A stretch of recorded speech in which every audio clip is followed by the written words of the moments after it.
चढ़दी कला time TV वेख रहे समूह दर्शकों को कुलवंत सिंह गगड़पुरी वालों सत श्री अकाल। खास मुलाकात दे विच अज साडे मेहमान हैं सरदार कुलबीर सिंह जी सिद्धू साबका कमिश्नर। जदों खालसा साजना दिवस की 300 साला शताब्दी मनाई गई सी उस समय सरदार कुलबीर सिंह जी सिद्धू डिप्टी कमिश्नर रोपड़ सन। सरदार कुलबीर सिंह जी सिद्धू अज साडे नाल स्टूडियो विच हन ते आओ अज उन्हां नाल आपां गलबात करदे हां। सिद्धू साहब तुहाडा स्वागत है स्टूडियो दे विच। वाहिगुरू जी का खालसा वाहिगुरू जी की फतेह। सिद्धू साहब खालसा साजना दिवस मनाया गया, बड़ी मेले लगाए गए, बहुत उसकी उस्तत भी हुई, लोगों ने शलाघा भी की ते हुण 350 साला आनंदपुर साहब का स्थापना दिवस मनाया जा रहा जी कि इन्हां शताब्दियां दे नाल जो गुरु गोबिंद सिंह जी ने जो एक मंतव सी जो उन्हां दा कि उन्हां दी किते पूर्ति हुई है। अगड़पुरी साहब पहला तो इतिहासक तौर के उत्ते मैं ये जिक्र जरूर करना चाहांगा इस शताब्दियां दे जी संदर्भ विच जी कि असीं हुण तक 1966 तो लैके जी ते इस 350 साला स्थापना दिवस तक तकरीबन 16 कुछ शताब्दियां मना चुके हैं। हाँ जी। जिस खालसा सिरजना दिवस शताब्दी का तुसी 300 साला शताब्दी का जिक्र किया है वो 1999 विच मनाई गई सी। हाँ जी। तो उस दे विच मेले समागमां दी गल तां छड्डो, वो एक इन्ने उच्चे पद्धर दे मनाई गई सी कि 1 करोड़ संगतां ने जी और भारत दे राष्ट्रपति तो लैके हाँ जी जिसनों असीं कहने हैं कि हर पद्धर दे बुद्धिजीवी उस दे विच साडे धार्मिक आगू जथेदार साहबान सारे कैबिनेट सरदार प्रकाश सिंह बादल उस भी मुख मंत्री सन ते इन्हां ने शिरकत की सी। हाँ जी। और उसका जिहड़ा सतही लैवल दे उत्ते इन्नी क शलाघा की गई सी लोकां वल्लों और उस दे विच अज तक भी सरदार प्रकाश सिंह बादल कहते हैं हाँ जी कि उदों ना साइकिल पैंचर होया ना बंदा पैंचर होया और मेरा जरा अनुभव सड़कों के हिसाब नाल भी सड़कां वधिया बना दित्तियां गईयां नहीं सड़क नहीं वधिया बनाती इंतजाम ही मैं कहांगा कि कहो नानक सब तेरी वडियाई कोई नाम न जाने मेरा। उस वेले प्रशासनिक टीम ने ते संगतां दे सहयोग ने जी एक इहो जे इंतजाम सचेजे कर दिते हाँ जी कि वो बावजूद मुखालफ हालातां दे उन्हां वल मैं सिर्फ इशारा मात्र ही गल करांगा जी तो उन्हां नूं बहुत ही खुश हसलूबी नाल सिरे चाढ़िया गया जी। और मेरा निजी अनुभव एक लाइन च ही मैं दस देना कि सब कुछ ऐ लग्या जिस तरह वाहिगुरू दी अपनी ही कला वरती सी जी जी। तो हुण जिहड़ा तुसीं कह रहे हो कि 350 साला स्थापना दिवस हाँ जी मनाया जा रहा है। इस दे दौरान फिर 2004 तो हाँ जी 1999 तो बाद जी फिर जिहड़े 300 साला शताब्दियां आईयां हाँ जी वो कैप्टन अमरिंदर सिंह साहब उदों मुख मंत्री सन हाँ जी तो उदों मनाइयां गईयां। फिर जे आपां इस तो पिछे एक शताब्दी की गल करिए तो फिर सरदार प्रकाश सिंह साहब दे बादल साहब दे अहद च ही मनाई गई, वो सी सरहंद फतेह। ओके। तां इन्हां दा शताब्दियां नूं मनाउण दा बड़ा वड्डा महत्व है कि असीं अपने गुरु साहबान उन्हां दे फलसफे उन्हां दे शहीदां मरीदां उन्हां दे जीवन संग्रामां दी गल कथ करदे हां। तां इन्हां शताब्दियां दा बहुत ही वड्डा महत्व है। अपने मंतव की गल करते जो मंतव गुरु साहबान ने लिया सी ओहदे गल नहीं करते। हाँ जदों वो नहीं करते तो फिर मैं इसलिए एक शब्द वरत्या सी कि सतही पद्धर ते तां जी ये शताब्दियां नूं असीं सक्सैसफुल ही कहांगे, शानदार पद्धर ते मनाइयां गईयां। हुण भी कोई शक नहीं कि ये 350 साला स्थापना दिवस बहुत ही शलाघायोग है सरकार दा, SGPC दा और समूह संगत दा उपराला है। पर जिहड़ी लोड़ है, मेरा अपना निजी अनुभव तो मैं गल करदा और बायस और प्रेजुडिस तो ऊपर होकर गल करने की कोशिश करांगा कि खालसा सिरजना दिवस ते खालसा जिहड़ा आनंदपुर साहब दा स्थापना दिवस है, इसका जिहड़ा महत्व है वो एक हो जाता है। खालसा सिरजना दिवस के पिछे जिहड़ा गुरु गोबिंद सिंह साहब दे समय गुरु नानक दी कलम तो लैके गुरु गोबिंद सिंह साहब दी तलवार तक दा सफ़र तय होया सी। उस दे विच पंजवें पातशाह दे श्रोमणी शहीदां दे सरताज श्री गुरु अर्जन देव, उन्हां दी शहीदी, छेवें पातशाह दा संग्राम मीरी पीरी दे मालक होण दे नाते, नौवें पातशाह दी शहीदी, ਜਿਹੜੇ ਸੀ ਘਟਨਾਵਾਂ ਇਤਿਹਾਸਕ ਘਟਨਾਵਾਂ ਉਸ ਦੇ ਵਿੱਚ ਸਾਬਤ ਹੋ ਗਿਆ ਸੀ ਕਿ ਉਸ ਹਕੂਮਤ ਦੇ ਅੱਗੇ ਅਸੀਂ ਇੱਕ ਦਬੀ ਕੁਚਲੀ ਕੌਮ ਬਣ ਕੇ ਰਹਿ ਗਏ ਸੀ। ਠੀਕ ਹੈ ਜੀ। ਤਾਂ ਉਸ ਦੇ ਖਿਲਾਫ ਆਨੰਦਪੁਰ ਸਾਹਿਬ ਦੀ ਧਰਤੀ ਦੇ ਵਰਦਾਨ ਕਹੋ ਅੱਜ ਦੇ ਸੰਦਰਭ ਵਿੱਚ जो तुसी 350 साल स्थापना दिवस मना रहे हो, गुरु नानक देव जी तो अजोके लोकतंत्री सिद्धांतां नूं नशर किया गया। गुरु नानक देव जी तो सांझीवालता दा सिद्धांत,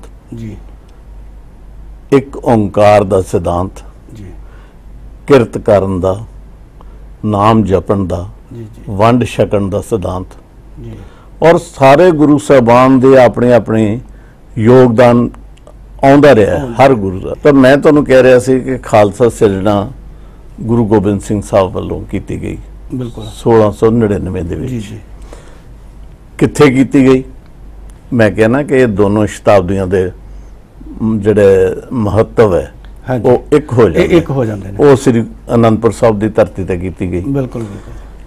तो खालसा सिरजना दे पिछे एक आपां मोटे तौर ते लोकतंत्री सिद्धांत है जिहड़े उन्हां दी गल करिए, वो सी लिबर्टी, इक्वैलिटी, फ्रैटर्निटी। लिबर्टी मनुखी आज़ादी, इक्वैलिटी मनुखी बराबरी, फ्रैटर्निटी मनुखी भाईचारा, ते फिर उस तो बाद कास्टलैस सोसाइटी। और उस सोसाइटी के लिए फिर गुरु नानक देव जी तो जड़ा चलिया सांझीवालता का सिद्धांत, वो सब शामिल सी इस खालसा सिरजना च। पर अफसोस की गल की है कि पंजाब के इतिहास की गल ही जे करिए, ना दुनिया दे करिए ते ना भारत दे करिए, अपने पंजाब की हिस्टरी दे विच भी लोकतंत्री सिद्धांतां दा जिहड़ा सेहरा दिता जाता है वो फ्रांस की क्रांति जिहड़ी कि 1799 विच हुई उसनूं दिता जाता है कि लिबर्टी, इक्वैलिटी, फ्रैटर्निटी उदों उजागर होईयां सी, उन्होंने कराईयां सी। पर मोटा जिहा हिसाब लाओ, 1799 चो 1699 घटा लो, की खालसा सिरजना 90 साल, ठीक 90 साल पहला नहीं सी हुई। मानवता नूं, फिर इकल्ले सिखां नूं नहीं, ये मानवता नूं सिद्धांत मिलिया। फ्रांस की क्रांति 90 साल बाद हुई। पहला गुरमता आपे गुरचेला का जो सिद्धांत सी पंचायती, बिल्कुल पंच प्रधानी जी परंपरा सी, वो इस खालसा सिरजना विच है। गुरु साहब ने पहला अमृत छकाया, फिर आप अमृत छकया, और ये सिर्फ एक स्टेजी तौर पर नहीं होया कि एक स्टेज उत्ते हो गया।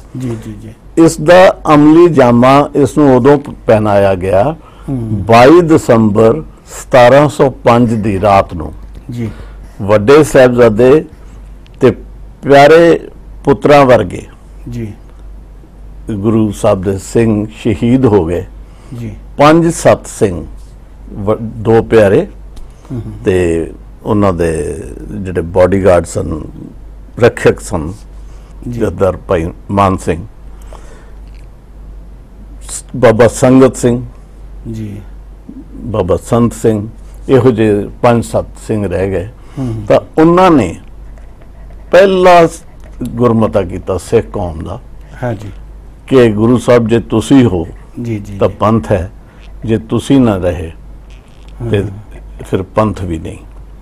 ਤਾਂ ਗੁਰੂ ਸਾਹਿਬ ਨੂੰ ਜਿਹੜੇ ਕਿ ਜੰਗ ਨਾਲੋਂ ਵੀ, ਜਿਹਨੂੰ ਕਹਿੰਦੇ ਆ ਯੋਧਿਆਂ ਨਾਲੋਂ ਵੀ ਯੋਧੇ ਸੀ, ਬਿਲਕੁਲ, ਜਿਹੜੇ ਕਹਿੰਦੇ ਸੀ ਜਬ ਆਓ ਕਿ ਔਦ ਨਦਾਨ ਬਣੇ ਅਤੀ ਰਣ में ਜੂਝ ਮਰੋ। ਜੀ ਜੀ ਜੀ ਔਰ ਜਦ ਕਿਸੇ ਵੀ ਪਿਤਾ ਨੂੰ ਆਪਣੇ ਪੁੱਤਰਾਂ ਦੀਆਂ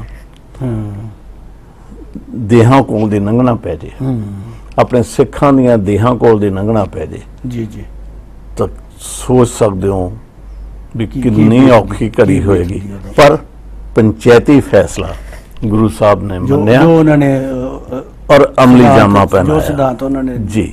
ਲਿਆਂਦਾ ਸੀ ਉਹਨੂੰ ਅਮਲੀ ਜਾਮਾ। ਹੁਣ ਮੈਂ ਤੁਹਾਨੂੰ ਇੱਕ ਬੜੀ ਮੁੱਖ ਘਟਨਾ ਵੱਲ ਲਿਆਉਣਾ ਅਨੰਦਪੁਰ ਸਾਹਿਬ ਦੀ ਧਰਤੀ ਦੇ ਵਰਦਾਨਾਂ ਦੀ। ਜੀ 1701 ਦੇ ਵਿੱਚ ਅਨੰਦਪੁਰ ਸਾਹਿਬ ਦੀ ਲੜਾਈ ਹੋਈ। ਜੀ ਭਾਈ ਕਨਈਆ ਤੇ ਗੁਰੂ ਗੋਬਿੰਦ ਸਿੰਘ ਸਾਹਿਬ ਵੱਲੋਂ ਸਿਰਫ ਆਪਣੇ ਸਿੱਖਾਂ ਨੂੰ ਹੀ ਪਾਣੀ ਪਿਆਉਣ ਦਾ ਹੁਕਮ ਨਹੀਂ, ਬਿਲਕੁਲ ਬਿਲਕੁਲ, ਨਾਲ ਮੁਸਲਮਾਨਾਂ ਨੂੰ ਵੀ ਪਾਣੀ ਪਿਆਓ ਤੇ ਮਲਮ ਪੱਟੀ ਵੀ ਕਰੋ। ਮਰਮ ਪੱਟੀ ਵੀ ਕਰੋ। ਇਹ ਜ਼ਖਮੀਆਂ ਦੀ ਸੇਵਾ ਕਰਕੇ ਹਾਂਜੀ ਗੁਰੂ ਸਾਹਿਬ ਤੇ ਭਾਈ ਕਨਈਆ ਹਾਂਜੀ ਜਾ ਕੇ ਪਾਇਨੀਰ ਬਣਦੇ ਨੇ, ਮੋਢੀ ਬਣਦੇ ਨੇ ਅਜੋਕੀ ਰੈੱਡ ਕਰਾਸ। ਰੈੱਡ ਕਰਾਸ ਦੇ ਜੀ। ਪਰ ਸ਼ਾਇਦ ਸਾਨੂੰ ਅੰਗਰੇਜ਼ੀ ਘੱਟ ਆਉਂਦੀ ਸੀ, ਸ਼ਾਇਦ ਅਸੀਂ ਗੁਲਾਮ ਸੀ। ਇਹਦਾ ਕ੍ਰੈਡਿਟ ਬਿਲਕੁਲ ਠੀਕ ਗੱਲ ਹੈ, ਉਹ ਵੀ ਬੜੇ ਇਤਿਹਾਸਕ ਸ਼ਖਸੀਅਤਾਂ ਸਨ, ਹੈਨਰੀ ਡਿਊਨਾ ਤੇ ਫਲੋਰੈਂਸ ਨਾਈਟਿੰਗੇਲ, ਜੀ ਜੀ ਜੀ ਜਿਹੜੇ ਉਸ ਵੇਲੇ ਦੀ ਨਰਸ ਸੀ, ਜੀ ਬਿਲਕੁਲ, ਕਿ ਇਹ ਕ੍ਰੈਡਿਟ ਉਹਨਾਂ ਨੂੰ ਦਿੱਤਾ ਜਾਂਦਾ ਹੈ ਕਿ ਰੈੱਡ ਕਰਾਸ ਦੇ ਬਾਨੀ ਉਹ ਸਨ। ਜੀ ਜੀ ਹੋਲਾ ਮਹੱਲਾ ਦੀ ਗੱਲ ਲੈ ਲਓ, ਫੌਜਾਂ ਨੂੰ ਜਿੱਥੇ ਮਾਨਸਿਕ ਤੌਰ ਤੇ ਤਗੜਾ ਕਰਨ ਦੀ ਗੱਲ ਚੱਲੀ, ਜੀ ਉੱਥੇ ਉਹਨਾਂ ਦੀ ਸਿਖਲਾਈ ਦਾ ਜਿਹੜਾ ਸੀ ਹੋਲਾ ਮਹੱਲਾ ਦੇ ਜਿਹੜੇ ਮਾਰਸ਼ਲ ਆਰਟਸ ਅਸੀਂ ਕਹਿ ਦਿੰਦੇ ਆ, ਘੋੜਸਵਾਰੀ, ਜੀ ਜੀ ਦੰਗਲ, ਤੀਰਅੰਦਾਜ਼ੀ, ਜੀ ਗੱਤਕਾਬਾਜ਼ੀ, ਤਲਵਾਰਬਾਜ਼ੀ, ਓਕੇ, ਇਹ ਮਾਡਰਨ 올림픽ਸ ਦੀਆਂ ਬੇਸ ਬਣਦੀਆਂ, ਆਧਾਰ ਬਣਦੀਆਂ ਮਾਡਰਨ 올림픽ਸ। ਐਂਸ਼ੀਐਂਟ 올림픽ਸ ਪਹਿਲਾਂ 792 BC ਦੇ ਵਿੱਚ, ਜੀ ਜੀ ਬਿਫੋਰ ਕ੍ਰਾਈਸਟ, ਯੂਨਾਨ ਤੋਂ ਸ਼ੁਰੂ ਹੋਈਆਂ। ਠੀਕ ਹੈ। ਪਰ ਇਹਦਾ ਕ੍ਰੈਡਿਟ ਲੀ ਕੌਬਰਟਨ ਨੂੰ ਦਿੱਤਾ ਜਾਂਦਾ, ਜਿਸ ਨੇ ਇਹ ਫਰਾਂਸ ਵਿੱਚ 1896 ਤੋਂ ਸ਼ੁਰੂ ਕੀਤਾ। 1896 ਵਿੱਚ ਸ਼ੁਰੂ ਕਰਾਈਆਂ। ਤੇ ਅਸੀਂ ਜਿਹੜਾ ਹੁਣ ਹੋਲਾ ਮਹੱਲਾ ਹੈ, ਇਹ ਤੁਹਾਡੇ ਉਸ ਸਵਾਲ ਦਾ ਜਵਾਬ ਆ ਗਿਆ ਕਿ ਅਸੀਂ ਇਸ ਨੂੰ ਕਦੇ ਸਮਝ ਹੀ ਨਹੀਂ ਸਕੇ, ਕਦੇ ਸਮਝਾ ਹੀ ਨਹੀਂ ਸਕੇ। ਤੁਸੀਂ ਆਪਣੀ ਗੱਲ ਪੂਰੀ ਕਰ ਲਓ, ਫਿਰ ਮੈਂ ਇਹ ਪੁੱਛਣਾ ਚਾਹਾਂਗਾ ਕਿ ਅਸੀਂ ਕਿਉਂ ਨਹੀਂ ਕਰ ਸਕੇ। ਨਾ, ਆਨੰਦਪੁਰ ਸਾਹਿਬ ਤੱਕ ਹੀ ਹੋਲਾ ਮਹੱਲਾ ਸੀਮਤ ਹੋ ਕੇ ਰਹਿ ਗਿਆ ਤੇ ਉਸ ਨੂੰ ਨਿਹੰਗਾਂ ਦੇ ਜੋਹਰ ਦਿਖਾਉਣ ਤੱਕ ਹੀ ਸੀਮਤ ਹੋ ਕੇ ਰਹਿ ਗਿਆ। ਉਹ ਅੱਗੇ ਸਾਡੇ ਸਕੂਲਾਂ ਕਾਲਜਾਂ ਦੇ ਵਿੱਚ ਕਿਉਂ ਨਹੀਂ ਚੱਲਿਆ? ਉਹ ਸਾਡੀ ਕੌਮ ਦੇ ਵਿੱਚ ਹੁਣ ਤੱਕ, ਜੀ ਜੀ ਜੀ, ਜਿਹਨੂੰ ਕਹਿੰਦੇ ਆ ਕਿ ਬਾਈ ਹੈਬਿਟ, ਜੀ ਜੀ, ਬਾਈ ਟ੍ਰੈਡੀਸ਼ਨ ਕਿਉਂ ਨਹੀਂ ਆਇਆ? ਜੀ ਜੀ, ਠੀਕ ਹੈ। ਹਾਂ, ਤੁਸੀਂ ਫਿਰ ਕਿਉਂ ਨਹੀਂ ਕਰ ਸਕੇ? ਕਿਉਂ ਨਹੀਂ ਕਰ ਸਕੇ? ਬਹੁਤ ਸਦੀਆਂ ਅਸੀਂ ਗੁਲਾਮ ਰਹੇ। ਬੇਸ਼ੱਕ ਗੁਰੂ ਸਾਹਿਬ ਨੇ ਸਾਨੂੰ ਸਰਦਾਰੀ ਬਖਸ਼ ਦਿੱਤੀ, ਜੀ, ਪਰ ਉਹ ਸਰਦਾਰੀ ਅਸੀਂ ਸਿੱਖ ਮਿਸਲਾਂ ਤੋਂ ਲੈ ਕੇ ਮਹਾਰਾਜਾ ਰਣਜੀਤ ਸਿੰਘ ਦੇ ਰਾਜ ਤੱਕ ਜੀ ਹੀ ਅਮਲ ਵਿੱਚ ਲਿਆਂਦੀ ਹੈ। ਜੀ, ਉਸ ਤੋਂ ਬਾਅਦ ਫਿਰ ਅੰਗਰੇਜ਼ਾਂ ਦਾ ਰਾਜ ਆ ਗਿਆ। ਗੁਰੂ ਗੋਬਿੰਦ ਸਿੰਘ ਸਾਹਿਬ ਤੋਂ ਬਾਬਾ ਬੰਦਾ ਸਿੰਘ ਬਹਾਦਰ ਨੇ ਜੀ ਜੀ ਉਸ ਸਰਦਾਰੀ ਨੂੰ ਅਮਲੀ ਜਾਮਾ ਪਹਿਨਾ ਕੇ ਦਿਖਾਇਆ, ਜੀ, ਸਿੱਕਾ ਚਲਾ ਕੇ ਦਿਖਾਇਆ। ਬਿਲਕੁਲ। ਫਿਰ ਮਿਸਲ ਪੀਰੀਅਡ ਦੇ ਵਿੱਚ ਜਿਹੜੇ ਘੱਲੂਘਾਰੇ ਹੋਏ, ਹਾਂਜੀ, ਜਿਹੜੇ ਸ਼ਹੀਦੀਆਂ ਹੋਈਆਂ, ਜਿਨ੍ਹਾਂ ਦਾ ਅਸੀਂ ਅਰਦਾਸ ਦੇ ਵਿੱਚ ਜ਼ਿਕਰ ਕਰਦੇ ਹਾਂ, ਜੀ ਜੀ, ਬੰਦ ਕਟਵਾਏ, ਚਰਖੜੀਆਂ ਤੇ ਚੜੇ, ਦੇਗਾਂ 'ਚ ਉਬਾਲੇ ਗਏ, ਜੀ, ਸਵਾ ਮਣ ਦੇ ਪੀਸਣੇ ਬੀਬੀਆਂ ਨੇ ਪੀਸੇ, ਬੱਚਿਆਂ ਦੇ ਟੋਟਿਆਂ ਦੇ ਹਾਰ ਆਪਣੇ ਗਲਾਂ 'ਚ ਪਵਾਏ। ਬਿਲਕੁਲ। ਉਹ ਸਮੇਂ ਤੋਂ ਲੰਘ ਕੇ ਫਿਰ ਮਹਾਰਾਜਾ ਰਣਜੀਤ ਸਿੰਘ ਤੱਕ ਅਸੀਂ ਸਰਦਾਰੀ ਦਾ ਰੰਗ ਮਾਣੇ। ਬਿਲਕੁਲ। ਪਰ ਫਿਰ ਅੰਗਰੇਜ਼ ਆ ਗਏ। ਜੀ। ਅੰਗਰੇਜ਼ ਨੇ ਸਾਡਾ ਸਾਰਾ ਹੀ ਇਤਿਹਾਸ ਤੇ ਸੱਭਿਆਚਾਰ ਵਿਲੀਅਮ ਬੈਂਟਿੰਗ ਦੀ 1835 ਦੀ ਸਿੱਖਿਆ ਪ੍ਰਣਾਲੀ ਨਾਲ ਜੀ ਬਦਲ ਕੇ ਰੱਖ ਦਿੱਤਾ। ਓਕੇ ਉਹਨਾਂ ਦੇ ਵਿਲੀਅਮ ਬੈਂਟਿੰਗ ਦੀ ਉਸ ਰਿਪੋਰਟ ਦੇ ਸ਼ਬਦ ਹਨ ਕਿ ਜਿੰਨੀ ਦੇਰ ਅਸੀਂ ਇਸ ਕੌਮ ਨੂੰ ਇਤਿਹਾਸ ਨਹੀਂ ਭੁਲਾਉਂਦੇ, ਇਹਨਾਂ ਦਾ ਸੱਭਿਆਚਾਰ ਨਹੀਂ ਭੁਲਾਉਂਦੇ, ਜੀ ਇਹਨਾਂ ਦੇ ਪੁਰਖਿਆਂ ਨੂੰ ਨਹੀਂ ਭੁਲਾਉਂਦੇ, ਉਹਨਾਂ ਦੇ ਇਸ ਕੌਮ ਤੇ ਰਾਜ ਕਰਨਾ ਬੜਾ ਔਖਾ ਹੈ। 1835 ਹਾਂ 15 ਤੋਂ ਲੈ ਕੇ 20 ਸਾਲ ਰਹਿ ਗਏ, 200 ਸਾਲ ਹੋਣ 'ਚ ਸਿੱਖਿਆ ਪ੍ਰਣਾਲੀ ਉਹੀ ਚੱਲੀ ਆ ਰਹੀ ਹੈ ਮੇਰੇ ਵੀਰ, ਜਿਹੜੀ ਅੰਗਰੇਜ਼ ਸਾਨੂੰ ਦੇ ਗਿਆ। ਜਾਂਦੇ ਜਾਂਦੇ ਤੁਸੀਂ ਸਿੱਖ ਸੰਗਤ ਨੂੰ ਜੀ ਤੇ ਖਾਸ ਕਰਕੇ ਗੁਰੂ ਨਾਨਕ ਨਾਮ ਲੈਵਾ ਨੂੰ ਕੀ ਸੰਦੇਸ਼ ਦਿਓਗੇ? ਫਿਰ ਇਹ ਮੇਰੀ ਨਿੱਜੀ ਰਾਏ ਹੈ ਤੇ ਨਿੱਜੀ ਅਨੁਭਵ ਹੈ ਜੀ ਕਿ ਜਿੰਨੀ ਦੇਰ ਅਸੀਂ ਆਪਣਾ ਇਤਿਹਾਸ ਤੇ ਸੱਭਿਆਚਾਰ ਆਪ ਨਹੀਂ ਜਾਣਦੇ ਜੀ ਤੇ ਘਰ ਦੀ ਨਰਸਰੀ ਤੋਂ, ਜੀ ਜੀ ਇੱਥੇ ਇਹ ਨਹੀਂ ਵੀ ਇਕੱਲੀਆਂ ਸਰਕਾਰਾਂ ਹੀ ਜ਼ਿੰਮੇਵਾਰ ਹੈ, ਬਿਲਕੁਲ ਤੁਸੀਂ ਮੈਂ ਵੀ ਜ਼ਿੰਮੇਵਾਰ ਹੈ। ਬਿਲਕੁਲ ਬਿਲਕੁਲ ਤਾਂ ਜਿੰਨੀ ਦੇਰ ਅਸੀਂ ਆਪਣੇ ਘਰ ਦੀ ਸਾਡੀ ਸਰਕਾਰ ਹੈ ਉਹਦੇ 'ਚ ਤੁਸੀਂ ਬਤੌਰ ਪਿਤਾ ਹੈਡ ਹੋ, ਜੀ ਜੀ ਮੈਂ ਵੀ ਹੈਡ ਹਾਂ। ਜੀ ਅਸੀਂ ਆਪਣੇ ਬੱਚਿਆਂ ਨੂੰ ਜਿਵੇਂ ਸਾਡੀਆਂ ਦਾਦੀਆਂ ਦਾਦੇ ਨਾਨੇ ਨਾਨੀਆਂ ਜੋੜਦੇ ਸਨ, ਹਾਂ ਉਵੇਂ ਅਸੀਂ ਉਹਨਾਂ ਬੱਚਿਆਂ ਨੂੰ ਜੋੜੀਏ। ਫਿਰ ਸਰਕਾਰ ਦੀ ਬਹੁਤ ਵੱਡੀ ਜ਼ਿੰਮੇਵਾਰੀ ਹੈ ਜਿਹੜੀ ਅੱਜ ਤੱਕ ਕੋਈ ਵੀ ਸਰਕਾਰ ਨਹੀਂ ਕਰ ਸਕੀ, ਜੀ ਜੀ ਕਿ ਆਪਣੇ ਇਤਿਹਾਸ ਨੂੰ ਸਹੀ ਪ੍ਰਪੇਖ ਵਿੱਚ ਲਿਖੀਏ, ਬਿਲਕੁਲ ਆਪਣੇ ਸਾਹਿਤ ਵਿੱਚ ਜੀ ਜੀ ਜੀ ਵਰਡਸਵਰਥ ਤੇ ਸ਼ੇਕਸਪੀਅਰ ਨੂੰ ਮੰਨੀਏ, ਜੀ ਪਰ ਬਾਬੇ ਨਾਨਕ ਦੀ ਨਾਨਕ ਬਾਣੀ ਨੂੰ ਵੀ ਤਾਂ ਕਿਤੇ ਜਗ੍ਹਾ ਦਈਏ। ਬਿਲਕੁਲ ਬਿਲਕੁਲ ਬਿਲਕੁਲ ਕਿਤੇ ਨਾ ਕਿਤੇ ਆਪਣੀਆਂ ਪਾਠ ਪੁਸਤਕਾਂ ਦੇ ਵਿੱਚ ਸਾਨੂੰ ਜਿੰਨੀ ਦੇਰ ਵਿਲੀਅਮ ਬੈਂਟਿੰਗ ਵਾਂਗੂ ਜਿਹੜੀਆਂ ਉਹਨੇ ਉਲਟਾ ਕੀਤਾ ਸੀ ਕੰਮ, ਉਸ ਕਾਲ ਚੱਕਰ ਨੂੰ ਅਸੀਂ ਸਿਲੇਬਸਾਂ ਦਾ ਹੀ ਸਿੱਧਾ ਨਹੀਂ ਕਰਦੇ। ਸਿੱਧੂ ਸਾਹਿਬ ਅਸੀਂ ਅਗਲੀ ਆਪਣੀਆਂ ਆਉਣ ਵਾਲੀਆਂ ਪੀੜ੍ਹੀਆਂ ਨੂੰ ਜੀ ਜੀ ਜੋੜਨਾ ਤਾਂ ਕੀ ਅੱਜ ਵੀ ਦੂਰ ਹੋ ਗਈਆਂ, ਔਰ ਅਸੀਂ ਇਹ ਕਹਿੰਦੇ ਹਾਂ ਕਿ ਵੈਸਟਰਨ ਸੁਸਾਇਟੀ ਦਾ ਸਾਡੇ ਤੇ ਅਸਰ ਹੈ। ਵੈਸਟਰਨ ਸੁਸਾਇਟੀ ਦਾ ਤੁਹਾਡੇ ਤੇ ਅਸਰ ਜਿੱਥੇ ਇੰਗਲੈਂਡ ਵਾਲੇ ਲੋਕ ਰਹਿੰਦੇ ਉਹਨਾਂ ਤੇ ਕਿਉਂ ਨਹੀਂ? ਉਹ ਅਨੁਸ਼ਾਸਨ ਦੇ ਵਿੱਚ ਕਿਉਂ ਰਹਿੰਦੇ ਆ? ਹਾਂ ਇੰਗਲੈਂਡ ਦੇ ਵਿੱਚ ਤੁਸੀਂ ਸਫਾਈ ਪਸੰਦ ਕਿਉਂ? ਜੀ ਜੀ ਜੀ ਤੇ ਹਿੰਦੁਸਤਾਨ ਦੇ ਵਿੱਚ ਸਾਰਾ ਧਰਮ ਪਰਮ ਕੰਮ ਹੋਇਆ, ਦੁਰਾਚਾਰ ਬੇਇਨਸਾਫੀ ਹੋ ਰਹੀ ਹੈ। ਤਾਂ ਮੈਂ ਕਹਾਂਗਾ ਸੰਦੇਸ਼ ਮਾਤਰ, ਜੇ ਤੁਸੀਂ ਸੰਦੇਸ਼, ਇੱਕ ਮੈਂ ਸ਼ਬਦ ਕਹਿਣਾ ਨਹੀਂ ਚਾਹੁੰਦਾ, ਮੈਂ ਆਪ ਐਡਾ ਕਿੱਥੇ ਸਿਆਣਾ ਹੈ, ਮੈਂ ਬਾਲੜੀ ਆਪ ਮੱਤਾ ਜੋਗੀ। ਜੀ ਜੀ ਮੈਂ ਇਹ ਕਹਾਂਗਾ ਕਿ ਆਪਣੇ ਅੰਦਰ ਝਾਤੀ ਮਾਰੀਏ ਤੇ ਆਪਣੇ ਵਿਰਸੇ ਵਿਰਾਸਤ ਨੂੰ ਪਛਾਣੀਏ, ਆਪਣੇ ਵਿਰਸੇ ਤੇ ਵਿਰਾਸਤ ਨੂੰ ਸੰਭਾਲੀਏ। ਸਰਦਾਰ ਕੁਲਵੀਰ ਸਿੰਘ ਸਿੱਧੂ ਨੇ ਇਹ ਸੰਦੇਸ਼ ਦਿੱਤਾ ਸਿੱਖ ਸੰਗਤ ਨੂੰ। ਜੀ ਤਾਂ ਕਰਦਾ ਸੀ ਕਿ ਇਹਨਾਂ ਨਾਲ ਹੋਰ ਗੱਲਾਂ ਕਰਦੇ, ਹੋਰ ਜਾਣਕਾਰੀ ਲੈਂਦੇ, ਪਰ ਸਮੇਂ ਦੀ ਕਮੀ ਕਰਕੇ ਖਾਸ ਮੁਲਾਕਾਤ ਪ੍ਰੋਗਰਾਮ ਇੱਥੇ ਹੀ ਸਮਾਪਤ ਕਰਦੇ ਹਾਂ। ਵਾਹਿਗੁਰੂ ਜੀ ਕਾ ਖਾਲਸਾ, ਵਾਹਿਗੁਰੂ ਜੀ ਕੀ ਫਤਿਹ।